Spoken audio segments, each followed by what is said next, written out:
Hello, welcome to EPG Pathshala. I am Dr. Anurekhachari Wagh, Assistant Professor, Department of Sociology, Savitribai Phule, Pune University. I am coordinating the paper on Sociology of Gender.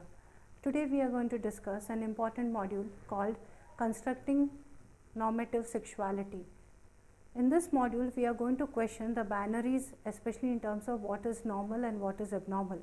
We will try to understand the different kinds of sexuality which are present in our understanding, and we will also question about the important ideas that we have with regard to sexuality. We will, using the gender lens, we would try to evaluate how we have understood and have kept our minds close to this idea of alternative sexuality.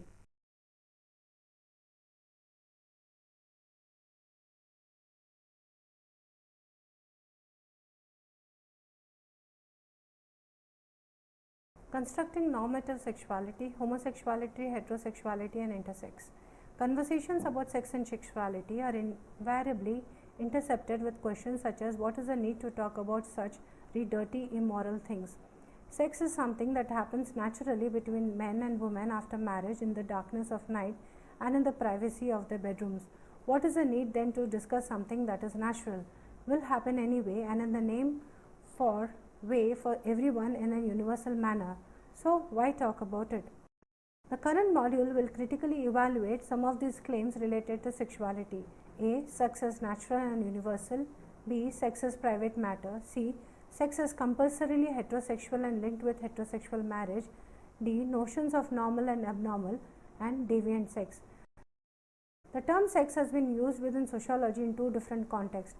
One context is where sex is used to refer to biological differences between male and female, that is referring to visible differences in the external genitalia and associated procreative functions. In this context, sex is viewed as stable and a universal given binary category. This kind of reference to sex is made often to point to the variable nature of gender, wherein sex is seen as a biological given and gender seen as socially constructed, culturally influenced dynamic idea. Several theorists have challenged this kind of sex-gender distinction. For example, West and Zimmerman argues that sex is a socially agreed upon biological criteria for classifying persons as females or males. Queer theorists have questioned the binary description of sex and gender. Butler suggests that both sex and gender are constructed, and in this sense we are not born with a sex but we are assigned a sex at birth. Annie Foster Sterling, in her article 5 Sexes Revisited, states in an ideal biological world, human beings are divided into two kinds of perfectly dimorphic species, male with the XY chromosome and internal plumbing for delivering urine and semen, and females with XX chromosomes, ovaries and all internal plumbing to deliver urine and ova to the world. However, outside this ideal world, in reality the story is often different. Absolute dimorphism disintegrates even at the level of basic biology. Chromosomes, hormones, internal sex structures of gonads, external genitalia vary very much more in human beings than we realize or than we care to talk about. So in reality, there are many women with facial hair than there are men with none. There are women with a deep voice and men with squeaky ones. Persons born outside absolute dimorphism are referred to as persons with intersex variations. Foster Sterling suggests, based on research data, that the number of intersex births might be as many as 1.7%. Yet we know of such few people or collectives that talks about intersex rights. The primary reason for this seems to lie in the gender binarism firmly established in medical practice and in social realities. Thus, when an intersex infant is born, it is treated as a pediatric emergency, and most infants are operated upon through what is termed as corrective surgeries to alter their biological makeup, external genitals to match that of a male or female child. As a result, most individuals with intersex variations grow up with the gender assigned to them as birth.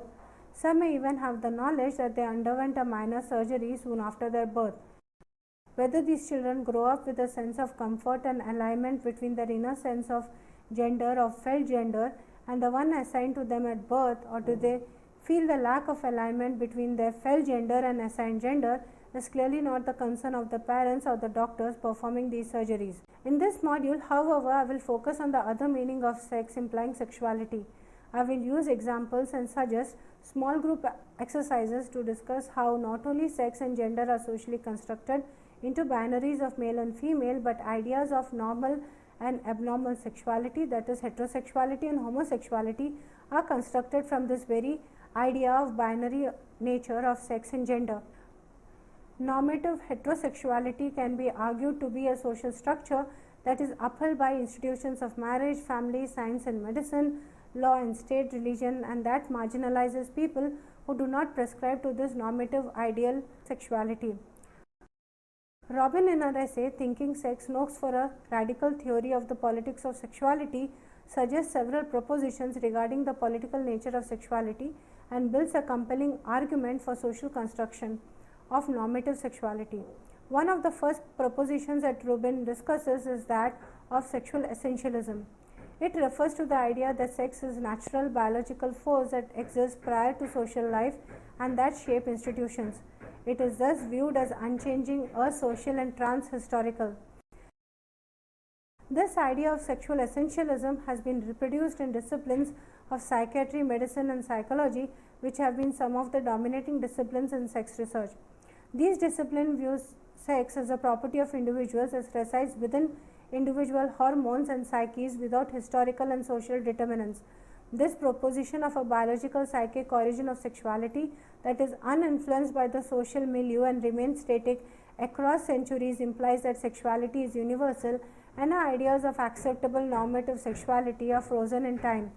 However, if we look at the history of sexuality, we witness that across different historical contexts and at the same period time in different communities, ideas of normative sex differ widely. Valkowitz argues that the interplay of social forces such as ideology, fear, political agitation, legal reform and medical practice can change the structure of sexual behavior and alter its consequences. Here I take the illustrative example of medicalization of homosexuality in the late 19th century and the early 20th century to discuss the role of social beliefs and political ideology that shape scientific ideas of normality and abnormality. History of medicalization of homosexuality. In the second half of the 19th century, homosexuality, which until then had been a theme in religious and moral discourses, became a subject of inquiry in science and medicine.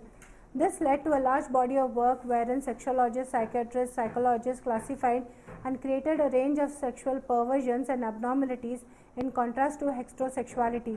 Thus, a range of perverse sexualities were labeled and described in order to be able to define the normal form of sexuality.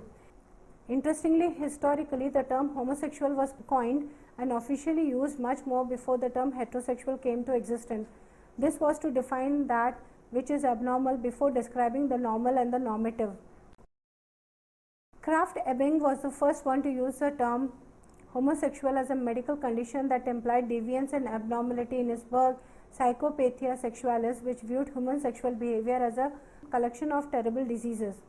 Biber, after a study of 100 homosexuals and 100 heterosexuals, concluded that homosexual orientation was a result of pathogenic family with a domineering mother and a detached or absent father. George Henry, a psychiatrist, and his committee for the study of sex variants scrutinized homosexual bodies in an effort to document the sex atypicality of the genitals and secondary sex characteristics. Homosexual brains and nervous system were assumed to have some cross-gendered characteristics. Simon Levy argued that an area of homosexual men's hypothalamus was closer in size to that of the woman than heterosexual men. Some of the treatment methods that have been historically used to treat homosexuals have included lobotomy, hypothalamotomies, implantation of testicular tissues of heterosexual men into homosexual men, induced scissors, electric shock, behavioral methods such as different kinds of therapies. The influence of this thinking is reflected in homosexuality being classified as a form of mental illness in the first Diagnostic and Statistical Manual of the American Psychiatric Association. In the first edition of the DSM in 1952, homosexuality was classified under sociopathic personality disturbance. This was later changed classification under the category sexual deviance, which was published in 1968. However, before the publication of DSM-3, the idea of homosexuality as a deviance was being challenged widely. The African American civil rights movement, the feminist movement, and the gay liberation movement between 1950s and 70s played a significant role in challenging this medical view, which led to the classification of homosexuality as a form of mental illness in 1973. In 1973, the board of the APA recommended the removal of homosexuality as a mental disorder. 58% of the 10,000 psychiatrists who voted on the issue supported the board's action, while 37% voted against it. To calm opponents, the board actually didn't remove homosexuality at first, but rather changed the wording to sexual orientation disturbance. It took two more changes, one in 1980, another in 1994. Under homosexuality was completely removed from the DSM. The current position of the American Psychological Association is psychologists, psychiatrists, and other mental health professionals agree that homosexuality is not an illness, a mental disorder, or an emotional problem. It was once thought to be a mental illness because mental health professionals and society had biased information. The nature of social movement is such that these often draw attention to the plight of certain marginalized sections and make visible the lived realities of people that has been hitherto silenced, invisibilized. In the case of homosexuality too, the gay rights movement visibilized the lives of the gay persons, particularly in this context, the inhumane treatment meted out to them in mental health clinics. Thus, they not only influence opinions of medical experts but also influence and were influenced by research studies related to sexuality. For instance, two significant research studies that were carried out in late 1950s and 60s played an important role in challenging the view of homosexuality as a deviance from normal. The Kinsey study and the subsequent reports in 1948 and 1953 were a major departure from the studies that viewed homosexuality as a perversion. Kinsey merely studied sexual behaviors of men and women using a survey method with 10,000 men and women and concluded that about 37% of the post-pubertal men and 20% of the post-pubertal women had the same sex sexual experience, and that 13% of men and 7% of women had more same sex sexual experiences than cross sex ones. For conducting these studies, Alfred Kinsey and his Institute for Sex Research were attacked and were termed as weakening the moral fiber of America. Kinsey's Rockefeller grant was terminated in 1954.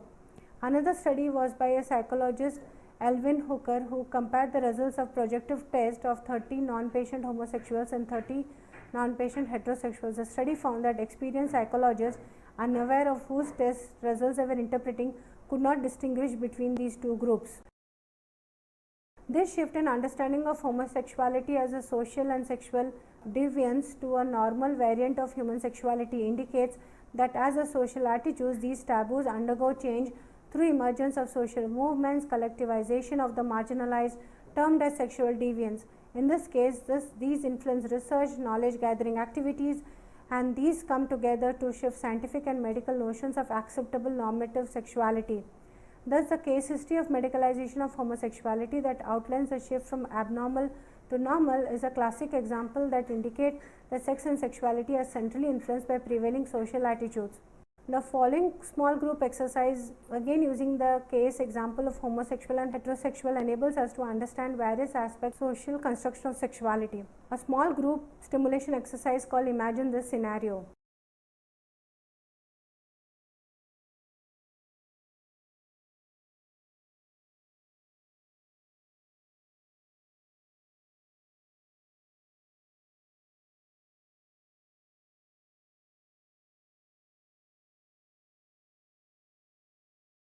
And after reading this, the questions for reflection are: in a country and a society like this, would you be at a disadvantage?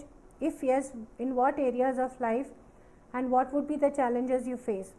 In this, we need to discuss family, education, occupation, forced homosexual marriage, how to find heterosexual partner, religious beliefs, conflict with law, rights as citizens, and so on. Impact on health, mental health. Which social institutions would perpetuate this disadvantaged position? Here we need to discuss the role of state, law, religion, science and medicine, education, media, family in maintaining normative structure of society in the above scenario.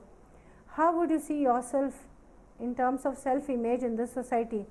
Discuss the sense of social alienation, isolation, citizenship rights, right to dignity, ability of the person to mobilize for a collective action and change. Finally, one needs to discuss the following question. Are ideas of normative sexuality socially constructed or only biologically determined? Is sexuality only about sexual acts only? Is sexuality a private matter? Sexual hierarchies and sexual value system. Charm circle and outer limit. Modern Western societies appraise sex acts according to hierarchical position and system of sexual value. Marital, reproductive heterosexuals are alone at the top of this pyramid. Clambering below are the unmarried monogamous heterosexual in couples, followed by most of the heterosexuals. Solitary sex flows ambiguously. This statement about modern Western societies made in 1980s when applied to the Indian society in the 2000 would equally ring true. While it would be tweaked in places and detail for more culturally informed nuance, in the Indian context, marriage is seen both as compulsory for all and as a duty. Marriage and procreation are necessary to establish one's social status within one's family or larger clan and community. Kinship, family ties, and filial duties are significant aspects of a person's identity. The Indian family severely limits experimentation on the basis of choice of partners by adhering to the practice of arranged marriages. Thus, endogamous marriage is a normative marriage in the Indian context. Even with respect to intercaste marriage, often the structural distance between members of the two castes that intermarry is not too much in terms of the local or regional caste ranking. The compulsory nature of marriage and rules about who can marry whom are quite rigidly defined. When we apply this to the Rubin's idea of marital reproductive heterosexuals being on the top of the pyramid, we would qualify this marriage further as between two people of the same caste and same class. There would be other variables, particularly in the urban context, such as age, physical, body type, education, income of the bride and the groom, with the groom being taller, older, more masculine, more educated, earning more than the bride, who would preferably be smaller, more submissive, educated but always lesser than the groom, independent but earning much less than the groom, and so on.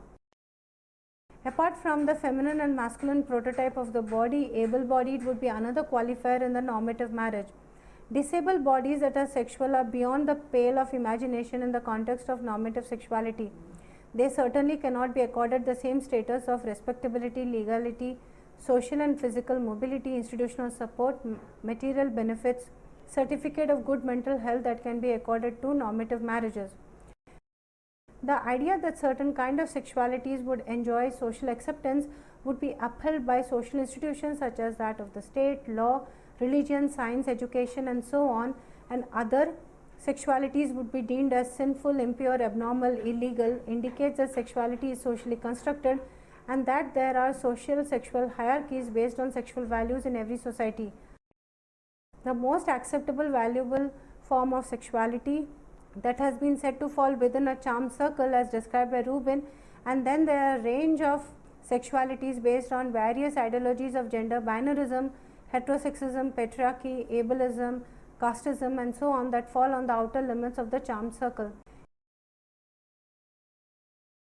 In fact, sexualities that lie within the charm circle and therefore fall within the definition of normative sexuality include a very restricted range of marital sexuality.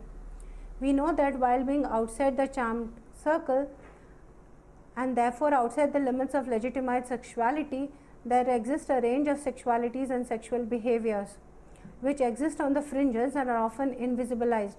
The outermost among the outer limits would include transsexuals, transvestites, transgender persons, gay, lesbian persons, fetishists, sadomasochists, sex workers, porn models, dance performers, and so on. Even among these, there would be hierarchy. Sexualities that are part of the margins or outer limits, depending upon how far they are out from the center, are subject to a range of social controls, including silencing, invisibilizing certain sexuality, stigma, exclusion and discrimination, violence at the hands of the family, educational institutions, medical establishments, media, as well as punishments through being termed as illegal under state laws. Another aspect of damned sexualities that Rubin describes is that these sexualities are often described as these monolithic singular realities devoid of any complexity and diversity. Normative sex, on the other hand, has accorded all the complexities of human experience.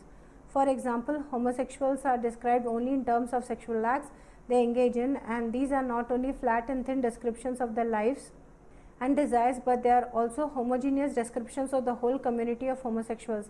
The other process of othering and rendering invisible the complexities of the lives of the marginalized sexualities. Weeks use the term moral panics to refer to the political movement of sex during which diffuse attitudes and fears are challenged into political action against some sexual activity or population. Political groups affiliated to the right wing and other cultural protectionists may swing into action. The media enters into the frenzy. Public behaves like rabid mobs. Police and legal mechanisms are activated during a tyrannical moral panic. Some examples of this in Maharashtra include the ban on the dance bars imposed by the state government in 2005. The infamous Mangalore pub attack in 2009, wherein girls at a bar in Mangalore were attacked for wearing jeans and spending time with boys sitting at a bar, which was termed as being against Indian cultural values. Moral panics thrive through evoking ideas of Bharatiya Sabhyata, Indian culture, and notions of nationhood and national pride, which need production through control of women's sexuality. In addition, there are other usual suspects such as protection of children's innocence that underline banning sex education in school.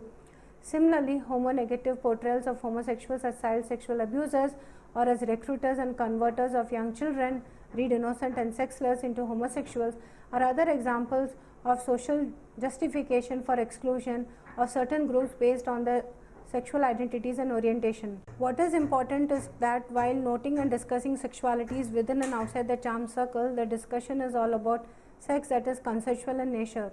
It is in fact necessary for sexuality that lies within the charm circle, that is married heterosexuality. Consent may not be necessary for acceptability and normativity. There are certain points and questions for discussion that the student should take up. Some of them include: what are some of the social institutions that uphold normative sexuality? Are all the sexualities that fall outside the charm circle on an equal plane of non-normative and non-acceptability? Are there hierarchies among these in terms of the levels of acceptability and extent of punishments and negative consequences? For instance, in the context of commercial sex, is buying sex and selling sex on the same level as far as the consequences of these are concerned? In other words, do people who buy sex experience the same level of social stigma, discrimination and exclusion as those who sell sex, commercial sex workers? Do the sexual hierarchies change with context? Would it be same for a group of middle-aged men in a metropolitan city of India, a group of young college-going students in urban areas, a group of young girls from rural areas, so on? In conclusion, we could see that in this module on constructing normative sexuality, the module writer has given very interesting ways in which we could question our own understandings with regard to sexuality. This module pushes us to questions and gives us very uncomfortable questions to deal with headlong.